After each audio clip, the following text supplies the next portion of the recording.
হায়াত শেষ হইয়া যাইতে আছে, প্রতিটা কদম গড়গড় গড়গড় করে ফেলাইয়া এই বাড়িতে যাই, জমি বাড়িতে যাই, হোটেলে যাই, জিকিরের মাহফিলে যাই, কিন্তু মাগার খেয়াল নাই। জিকিরে যাই কিন্তু মাওলার জিকিরে মাহফিলে যাই, কিন্তু মাওলার খেয়াল নাই, কবরের খেয়াল নাই। কথা ঠিক না? এই জন্য খেয়ালে আউলিয়া, জিকিরে আউলিয়া, বেখেয়ালে বেজিকিরে দেউলিয়া। খেয়ালে আউলিয়া, খেয়াল মানে জিকির, জিকিরে আউলিয়া আর বেজিকিরে দেউলিয়া। ঠিক না? এখন জিকির হবে ইনশাআল্লাহ। সবাই চোখ বন্ধ করি। ইউটিউবের মধ্যে এক বক্তার ওয়াজ শুনলাম, উনি চোখের পানি ফেলায় কান্দে। আর কি ওয়াজ করি, যত মাওলার, উনি বলতেছি ভাই, যত মাওলার জিকির করি ততই ভালো লাগে। ওয়াজ বা আমি ভাই শুরু করি জিকির দিয়ে, শেষ করি জিকির দিয়া। সুবহানাল্লাহ। মাওলার আশিকেরা জিকিরের আওয়াজ পাইলে না পাইতে থাকে, আনন্দে মাত্র মাত্র হইয়া যায়। আল্লাহু কাবীরা, আল্লাহু ইয়া আল্লাহ। সবাই চোখ বন্ধ করি। বেশি শুনবো না, বেশি বলবো না, আমল করবো বেশি। আর আমল বেশি করবো, কিন্তু আমলের মধ্যে আমার মাওলার ভয় জমাবো বেশি। মনে হবে যে আমি মাওলাকে দেখতেইছি, মাহবুব তুমি কোথায়? আমি চাই আছি আমার চোখের দৃষ্টি যতদিনে যায় তোমার কাছে পাই না। আবার ভাই ভাবে মাহবুব তুমি কোথায়? আল্লাহর চোখের দৃষ্টিকে নূরের দৃষ্টি দিয়া, আল্লাহর চোখের দৃষ্টিকে আগাইতে আগাইতে আগাইতে আগাইতে এখন আইনামা তাওয়াল্লু ফাশুকমা ওয়াজহুল্লাহ। যে যে ভেসে দেবে আল্লাহ ওই ভেসটাকে দিবে, যে যে ভাবনা ভাববে আল্লাহ সেই ভাবনায় প্রতিষ্ঠিত করবে। ঠিক কিনা? আল্লাহর হাবিব রাস্তা দিয়ে যায়, ইহুদির ভাষায় ইহুদি পরীক্ষা করবে নবীজিকে। আল্লাহু কাবীর।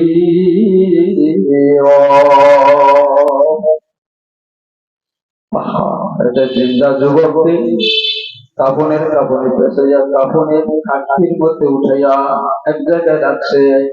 আর কয় হুজুর জানাজা দিয়ে যান। নবীজি কয় লোকটা জিন্দা? কয় না হুজুর, এটা মুর্দা, জানাজা দিয়া যান। কয় আমি জানাজা দিলেই লোকটা আর থাকবে না। মোটা মোটা থাকে কি নবীজি জানাজা পড়ে দিলেন, এখন থেকে লোকটা আসলে দুনিয়াতে নাই। যে বলবে আমি অসুস্থ, বেশিক্ষণ থাকতেই পারবো না, না তাই ঠিক আছে, তোকে অসুস্থ বানাইয়া রাখবো, সুস্থতা নসিবে হবে না। ঠিক কিনা? আলেমদের বেশ নেন, ধ্যান করেন, ভাবনা করেন, ওই বেশ নেন আল্লাহ আলেম বানাইয়া দিলেন। সুবহানাল্লাহ। আমরা বুঝি তার বহি প্রকাশ। ঠিক না? এই জন্য রাত যখন গভীর হয় একটু ধ্যাস নিবে, উঠিয়ে তাহাজ্জুদ পড়বে, জিকির করবে, জিকির করতে করতে যেন তৌফিক নসিব করুক বলে আমি জিকির হবে ইনশাআল্লাহ। সবাই ছোট্ট ভঙ্গ করি জিকিরের জন্য বসিয়া, মনটারে একটু বুঝান, আহারে মন একটু বুঝান ভালো করিয়া। কারণ এমন হইয়া গেছে নফসে কাউরে মনকে বোঝানোর মন কি নিয়ে দুনিয়াতে আসছ, কিসের জন্য আসছ,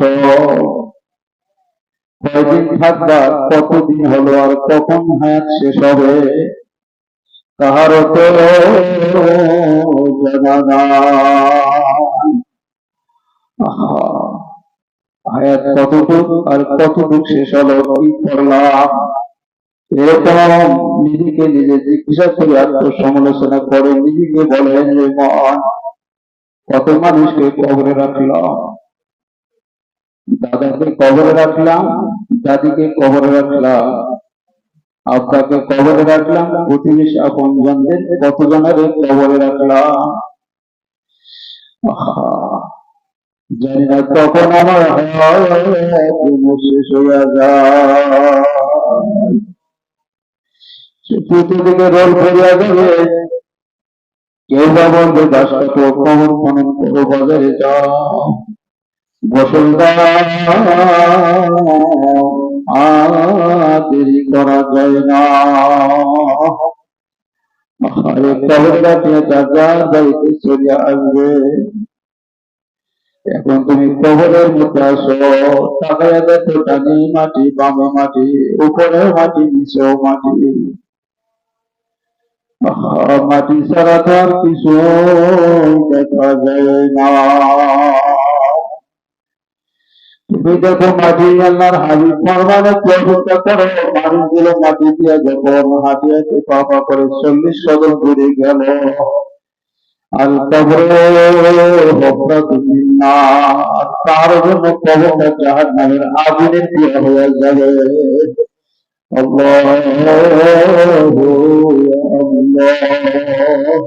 শত চিল্লাইবা জিকির করবে, মাওলাকে ডাকবে, কোনো লাভ হবে না। এখনো সময় আছে, বেশি বেশি করিয়া মাওলারে ডাকিয়া মাওলাকে রাজি খুশি করিয়া মাওলার কবরে যাইও, নসিব বাসারও হয় না। اللهم صل على سيدنا نبينا شفينا